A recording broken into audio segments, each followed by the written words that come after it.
Innallah dulu. Innallah lagi. Ayat 3 berarti.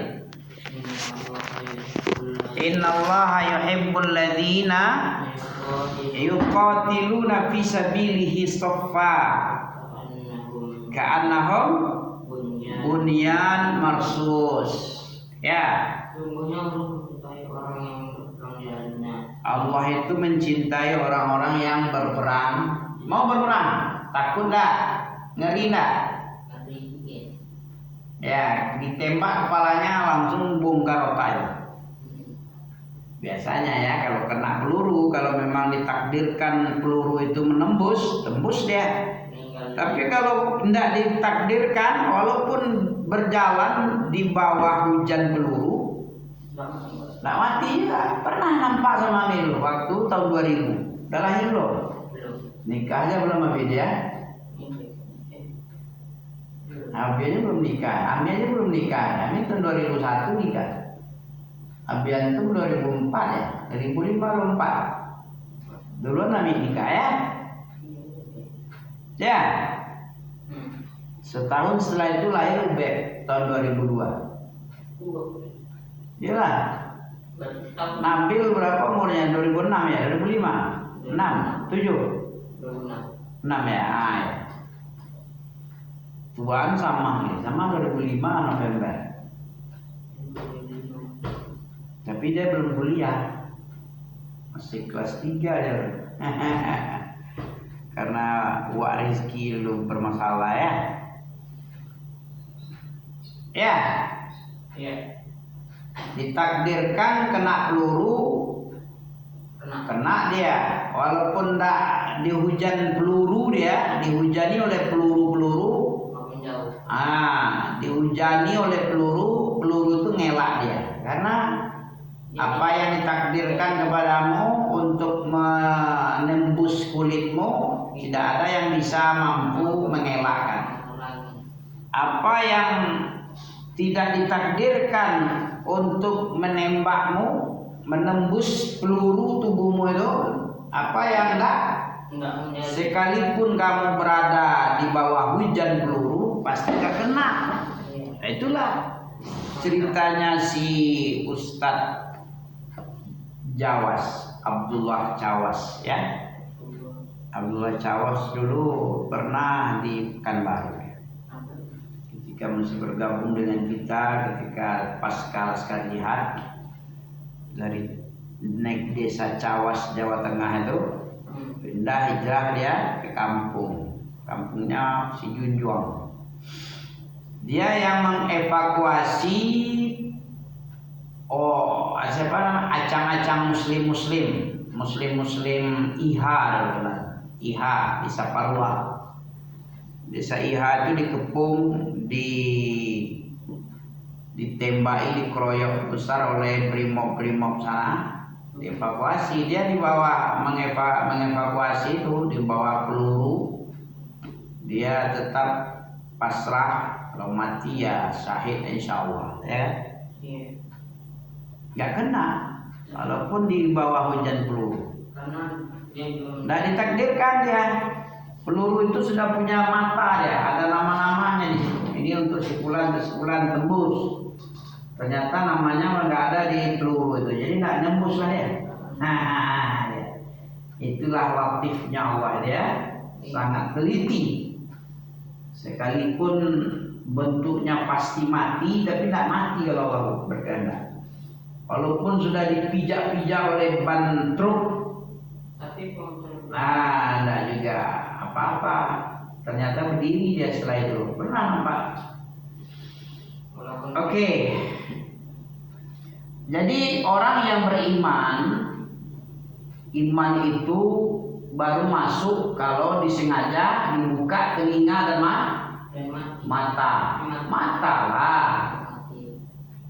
Mata itu dibuka, dibacakan ke firman Allah. Telinga itu dipergunakan untuk mendengar ayat Allah. Baru masuk dia dalam hati. Didengar, nanti dipahami, terus diamalkan oleh anggota badan, direkam oleh otak kita, disimpan memori itu, Diimani, dipercaya oleh hatinya. Itu baru masuk iman namanya.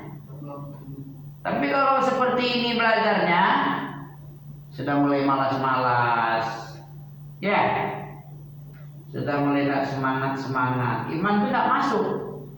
Sekalipun dia berkata amanna, apa kata surat tadi? Qalatil a'rabu amanna qul lam tu'minu walakin qulu aslamna walamma yadkhulil iman fi qulubikum. Betul? Coba ulang baca. Ayat 14 surat Al-Hujurat. Tadi apa? Surah apa tadi?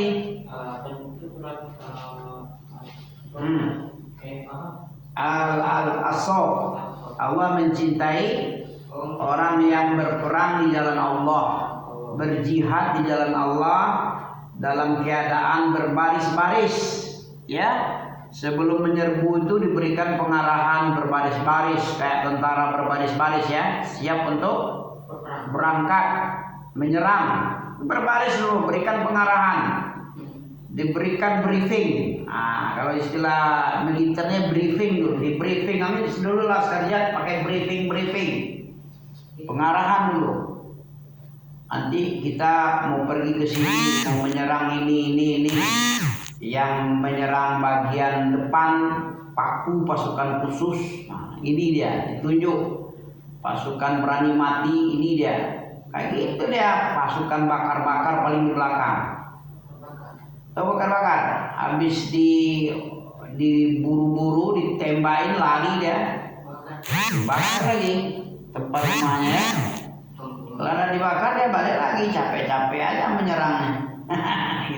Ada PBB, pasukan bakar dulu. Masya Allah. Innallaha yuhibbul ladzina yuqatiluna fi sabilillah. Kita harus menyiapkan dalam diri kita untuk berjihad. Siapa yang tidak pernah menyiapkan dirinya, tidak pernah berniat untuk membantu berjihad di jalan Allah, membantu saudaranya yang terzalimi misalnya, tidak pernah terbetik di hatinya untuk ikut serta di dalam membela, mengangkat kalimat Allah jadi mulia, ya, kaum muslimin yang dihinakan, yang dibantai-bantai, tidak tergerak hatinya untuk membantu. Ini dia matinya dalam keadaan di atas cabang nifak. Apa cabang nifak? Termasuk orang munafik dia. Ada sekian banyak munafik, ada salah satu dari sekian model munafik pada dirinya. Itu syu'bah min nifaq, ya. Dia akan masuk ke dalam salah satu cabang daripada nifaq. Nifaq apa itu? Orang yang munafik. Apa munafik? Bermuka dua dia. Orang yang izharul iman bil lisan. Coba ulang. Munafik adalah izhar. Izhar apa artinya? Menjelaskan iman dengan lisannya. Sama dengan Syiah tadi, Takiyah tadi. Di lisannya iman kepada Allah. Dalam hatinya, aku nggak percaya sama Allah. Itu munafik yo. Dalam dirinya seperti orang muslim hebat, pakai peci lobeng, pakai jubah, pakai jenggot. Hatinya apa? Mencaci maki sahabat. Itu Syiah. Abu Bakar itu perampok, berhala Quraisy, merampok kekhalifahan Ali gitu. Kalau nggak dirampoknya khalifah Abu Bakar, Abu Bakar kalau nggak jadi khalifah pasti Ali yang jadi khalifah, karena Nabi berwasiat bikin dusta ya. Pengganti Rasulullah itu adalah Ali. Nah itu dalam dustanya. Padahal nggak ada Nabi berwasiat-wasiat. Itu ngomong kosong, ngomong aja, ngomong fiktif, nggak ada faktanya, nggak real. Berarti itu termasuk bid'ah. Olaya bid'ah tingkat kafir itu, tingkat akut. Syiah itu bukan Islam walaupun dia berjubah, sholat juga ya. Tapi mencaci maki sahabat, mencaci malaikat Jibril, khonal amin. Al-Amin Jibril itu, Ruhul Amin itu berkhianat. Mestinya kepada Ali Islam itu turun. Kenapa kepada Nabi Muhammad? Nah, sampai ke situ. Jadi ulama salaf seperti Imam Ahmad bilang Syiah itu laisat minal muslimin, bukan orang Islam ya. Karena tingkat dusta bohongnya, tingkat kafirnya, tingkat munafiknya, bid'ahnya sudah tingkat tinggi, akut, nggak bisa tertolong lagi, udah keluar dari Islam dia. Siapa yang berteman sama dia, pasti dia kafir, pasti dia ikut agamanya. Siapa yang membela, ya. Jadi orang yang berkata iman, siapa yang berkata iman tapi iman itu nggak dipelajarinya, ilmu-ilmu yang bermanfaat malas dengar, ngaji malas dengar, berarti imannya nggak masuk dalam hati. Dia baru sekedar sebagaimana dalam surah Al-Hujur ayat 4b. Coba baca. Qalatil a'rabu amanna qul lam tu'minu walakin qulu aslamna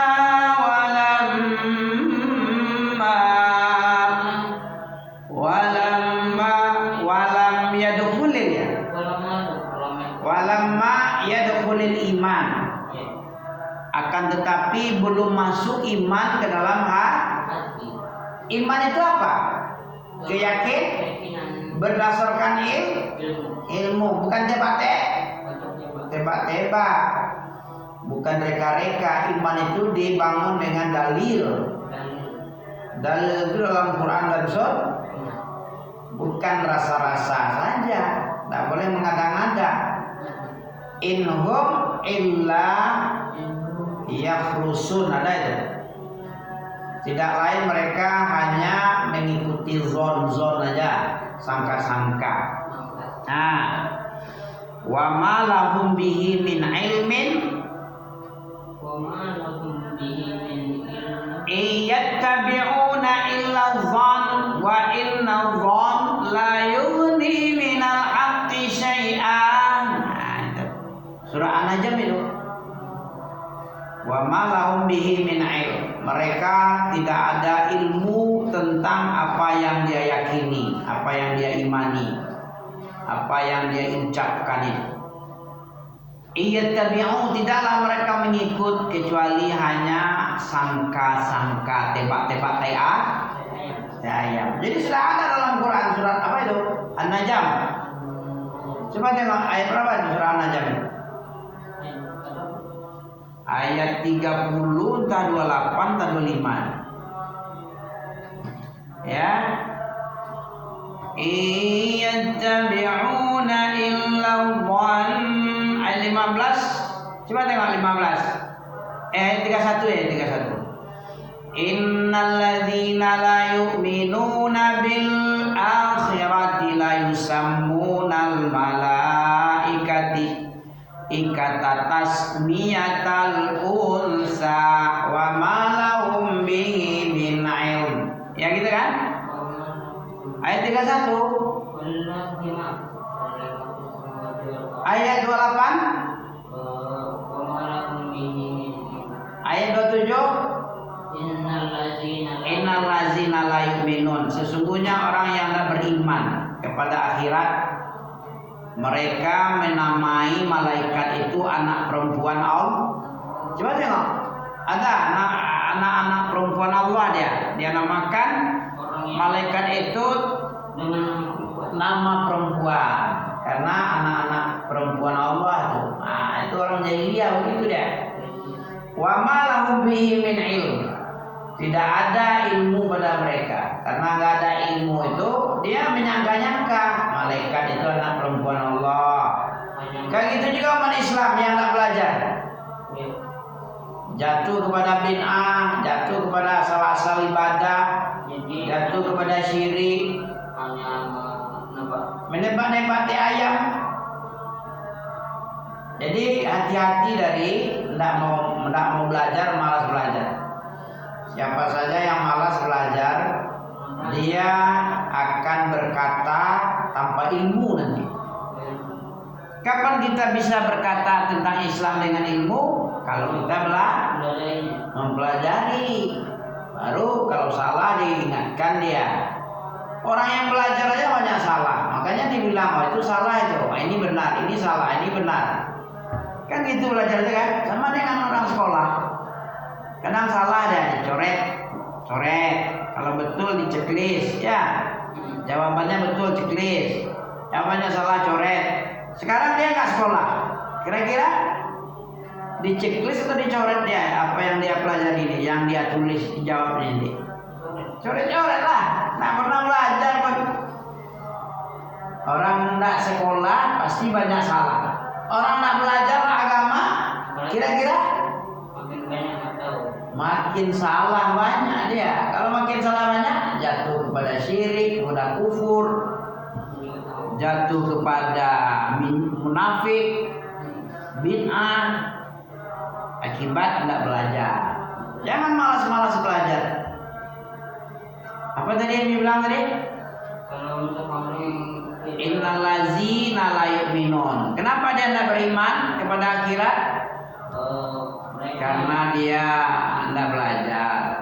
Kalau orang tidak belajar, mengatakan sesuatu yang tidak ada ilmu pada dia sembarang ngata aja. Asal-asal keluar aja di mulutnya itu.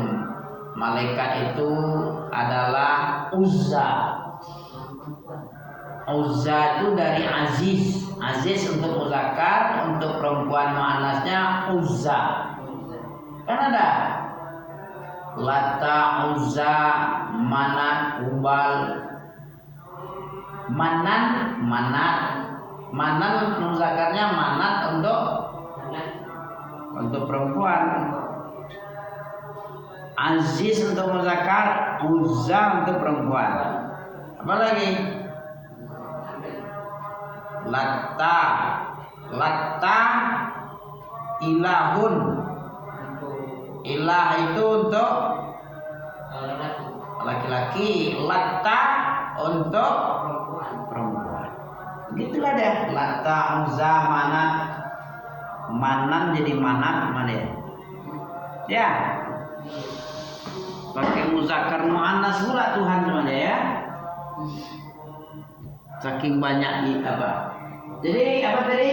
Orang yang tidak ada ilmu pada dia akan berkata, wa ma lahum bihi min ilmin. Mereka tidak memiliki ilmu sedikit pun. Mereka hanya menembak-nembak saja. Iyattabi'una illallah. Yang dia ikuti itu adalah sangka-sangka aja. Sangka-sangka dari gurunya, sangka-sangka dari temannya, pemuka agama dia. Nah, sesungguhnya sangka-sangka tidak bermanfaat untuk kebenaran. Sangka-sangka itu tidak berguna untuk kebenaran. Coba, misalnya napis kali-kali nggak pandai, tembak-tembak aja, 10 kali 10.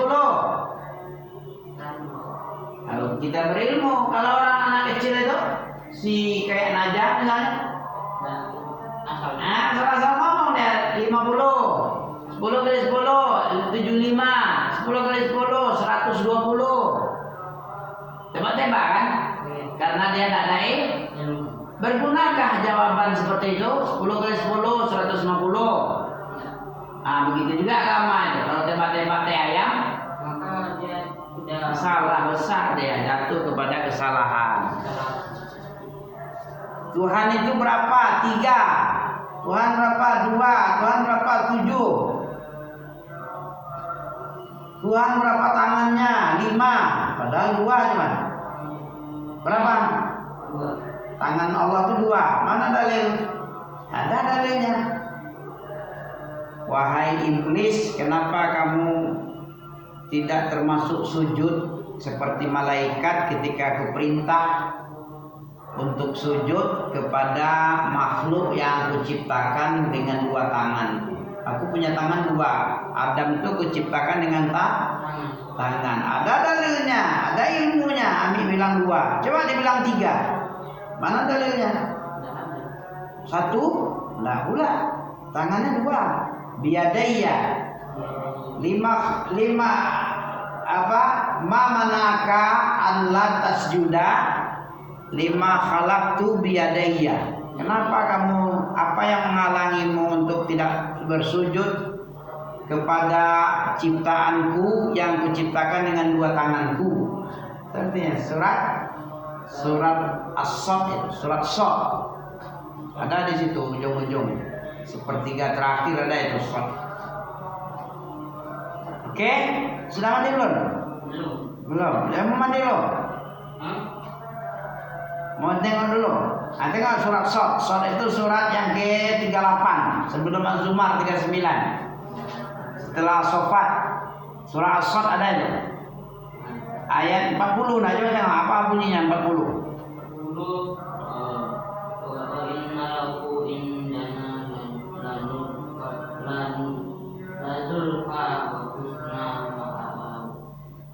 Husna ma'ab. Tidak salah itu. Surat Sad. Surat Sad, surat yang ke-38. Nah ya. Ada di sini. Min nafsin wahidah in takfuru fa innallah maka dia. Ini dia.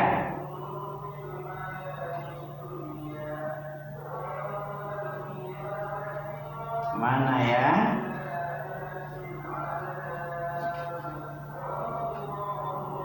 Isbir.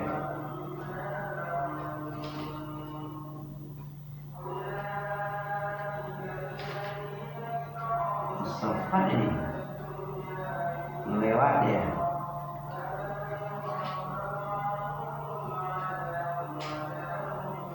Wa sulam kata Sulaiman jahanina hadroz inna ma'inda khuzbiyadik wazkur.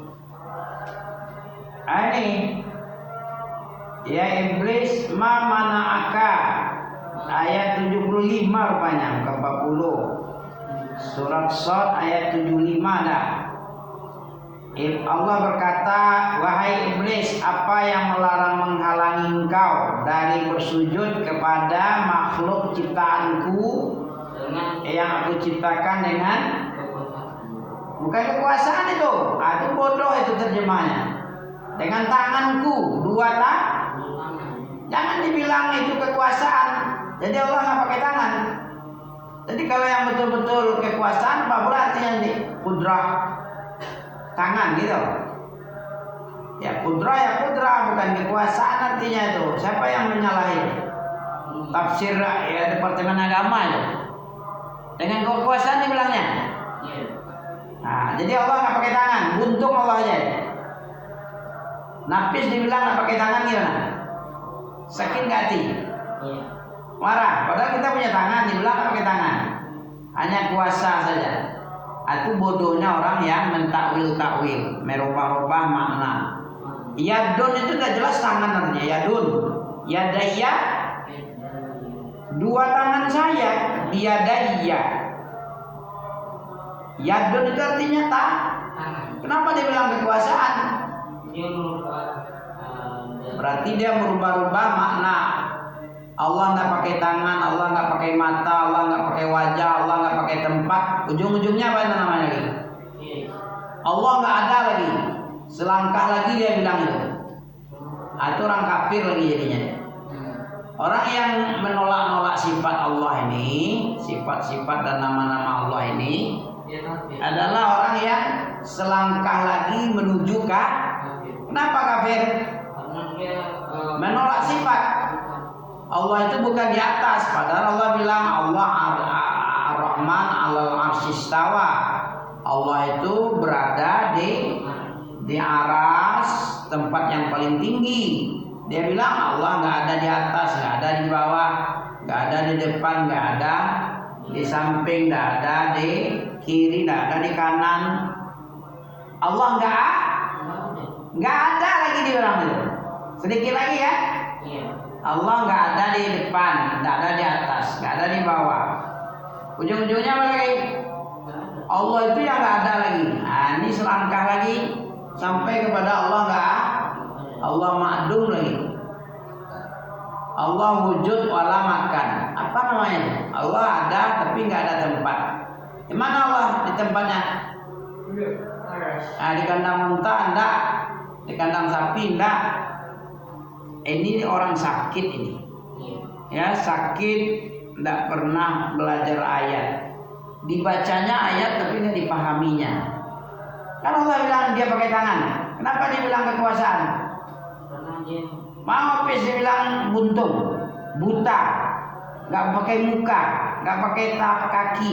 Allah punya kaki, pakai betis, pakai tumit, banyak, pakai diri. Wa yuhadzirukumullahu nafsah. Allah mengingatkanmu dari dirinya. Allah punya diri. Punya diri kan? Surah apa tuh? Wa yuhadzirukumullahu nafsah. Surah Al-Imran itu ayat 28. Jadi orang tak belajar, apa jadinya lagi? Hanya mengikut-ngikut sangka-sangkaan saja tinggal lagi. Itu akibatnya bodoh, jatuh kepada bid'ah, jatuh kepada syirik. Cukup. Subhanakallah bihamdika asyhadu an la ilaha illa anta astaghfiruka wa atubu ilaika.